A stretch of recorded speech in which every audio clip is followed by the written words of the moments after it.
आपल्या नाशिकमध्ये काल या ठिकाणी क्रांतीज्योती सावित्रीबाई फुले, महात्मा ज्योतिबा फुले यांच्या पुतळ्याचं अनावरण झालेलं आहे।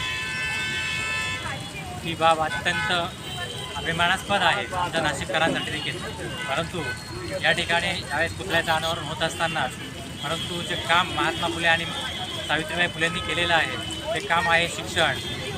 या शिक्षणाचं जे काम महात्मा फुलेंनी सावित्रीबाई फुलेंनी संपूर्ण महाराष्ट्रभर जे केलं ते काम अतिशय तो विचार जर आपण घेतला, परंतु त्या विचारावरती काम करत असताना आपलं महाराष्ट्र सरकार असेल, केंद्र सरकार असेल, ते त्या विचारावर कुठल्या प्रकारचं काम होताना आपल्याला दिसत नाही।